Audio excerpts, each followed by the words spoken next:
Hey, hello everyone and welcome to Extreme Graphics Tech. My name is Angelo and today I bring to you the non-graphical analysis of Forspoken. And why I say is the non-graphical analysis? Well, lately I've been feeling a trending and this is starting to bother me a lot because I feel the quality of my content then is not as good as it could be. And that's because games are being very unoptimized when it comes to CPU utilization on PC. And I am starting to have to think that the reason this is happening is because during the PS4 generation we had such a weak CPU that developer had no options but to really optimize the game for CPU utilization. Now they have been given this amazing jump in performance when it comes to CPU, and they seems to be just using it for just hardcore or just breakthrough, just enduring through and not really optimizing. So this is being reflected to the PC space. And why do I say this? As you know, when I do graphical analysis, my goal is not to show you how much FPS you can get from a certain CPU or GPU combo, but just to show sort of how to get to 60 FPS looking the best. Of course, if you had a better CPU or GPU, then you are going to be able to tweak it to your liking, but at least you are going to have some sort of interesting experience.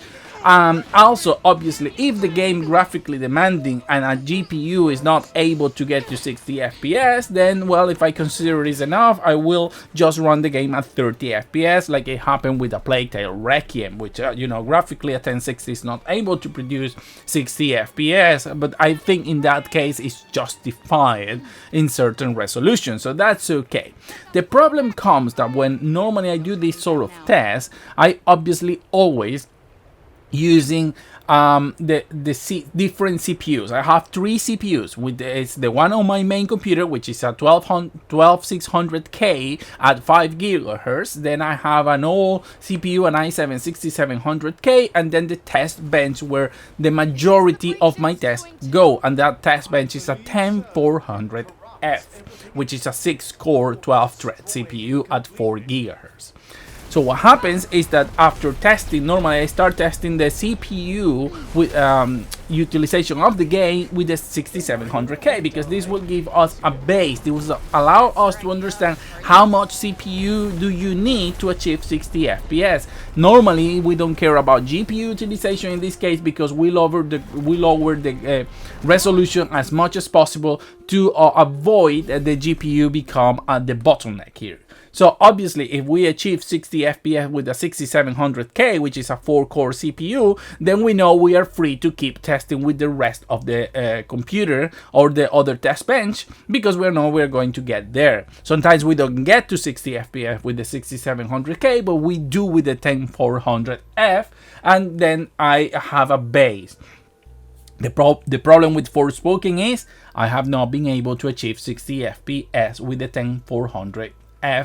I'm barely achieving 60 FPS with the 12600K after a lot of tweaking from BIOS and other areas trying to find the maximum performance possible to get to those 60 FPS, which I achieve. And as you are seeing right now, it seems I'm going at 120 FPS at 4K with everything on, which is great, but the problem is there are certain areas of the game that for no reason can go really lower than this. Not under 60 FPS, but it touches 60 FPS. So as you can see, we go from one area being 120 FPS to another area being 60, so half the performance between two different areas, and they don't seem to be that different in the first place. And this is not because of the GPU, because the GPU is always underperforming. So, but at the end, I was able to get to those 60 FPS.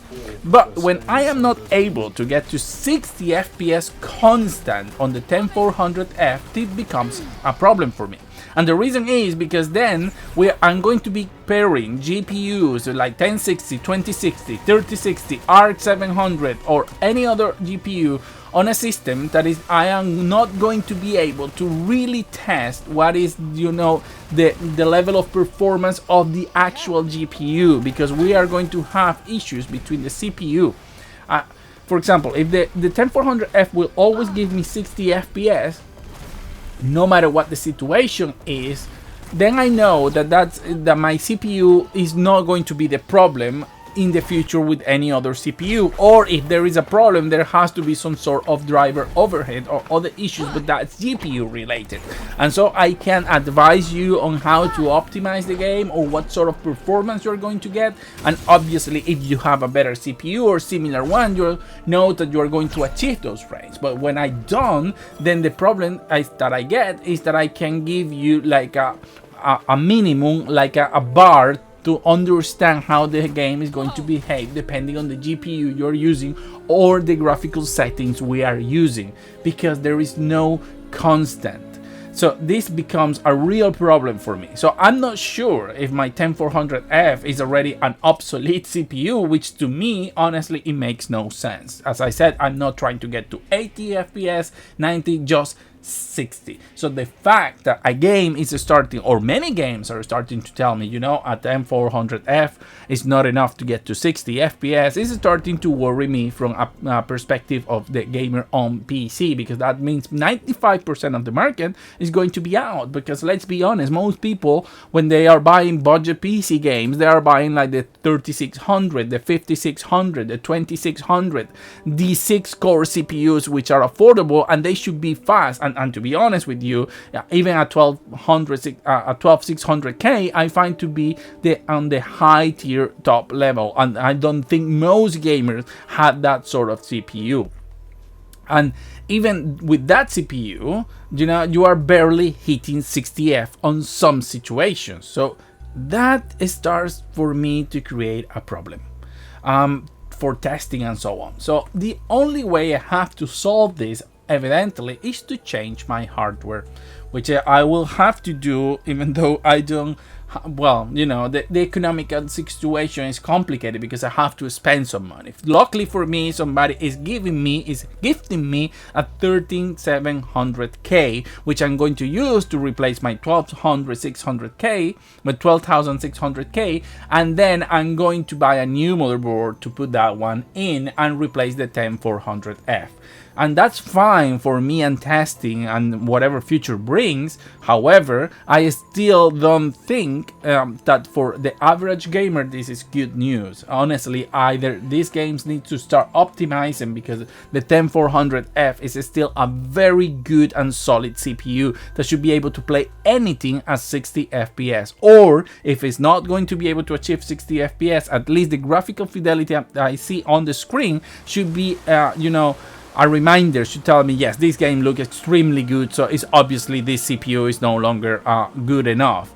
But even in those cases, there should be options in the graphical settings that will lower the impact on the CPU. But even in this case, it's not possible. Removing RT or anything, you are not going to get those 60 constant FPS. And as you can see on the benchmark, yes, there are areas where you are over 80, but then you are going to see that there are areas where you saw already, there are areas where you're getting even on the low 40s or high 30s. And even on gameplay, there are areas where it seems that, well, you're kind of close to the 60 FPS, but then it goes to hell and you can go as low as 40 or 38 FPS. And so this creates a problem, because as I said, there is no consistency for me to show. But I still think this sort of CPU game should be more than enough. We're talking about a 6-core CPU that is in some ways even faster than the consoles. But even there, let's say, yeah, no, this is not as faster than the console, but the 12600K is.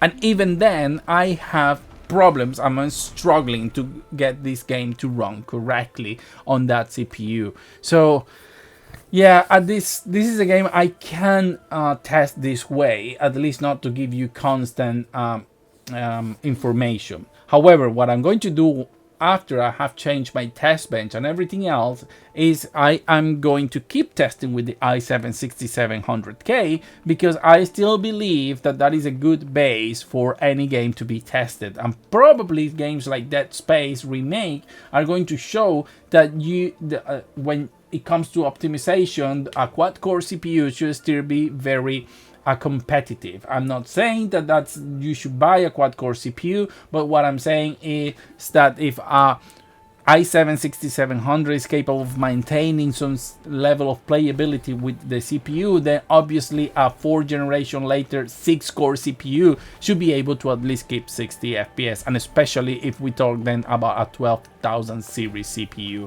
which in this case sometimes it gets ridiculous, with at least with Forspoken. But we have seen this in the Batman and the Gotham Knight game, and we also saw this in the A Plague Tale Wrecking game, where CPU usage is what is causing more bottlenecks than the actual GPUs, which to me, it makes not that much sense.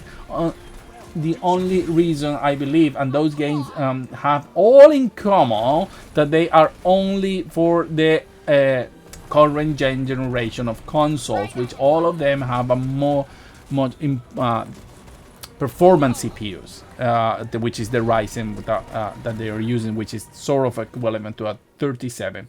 But I don't think those games are being optimized at all. They just make the game, it runs well on the console, and then you need an 8-core CPU to run them. Because this is the other problem I see. I don't think this is about how fast your CPU is. It's that the game requires or wants you to have more cores, because they probably have program the game in a way that it will use as many core as you have, and that's what they want. So you give them a 6 cores, then it's not enough. Not because it's not fast enough, but because I want 2 more cores to do something else with them. So for the moment, this is all the information I have on Forspoken. It's clearly a game that in terms of CPU, it needs more optimization. I think it's not that bad when it comes to GPU utilization.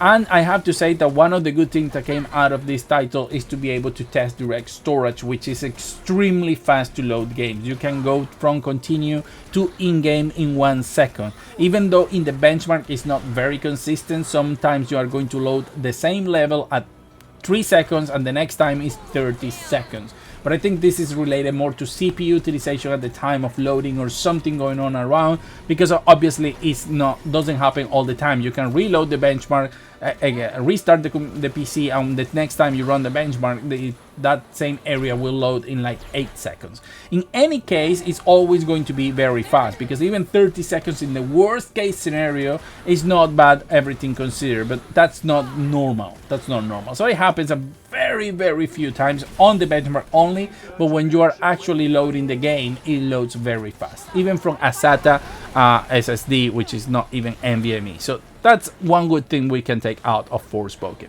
So sorry for this, guys. I hope on the next game I'm going to be testing, which is Dead Space, things are better for everyone. Like and subscribe, and see you on the next video.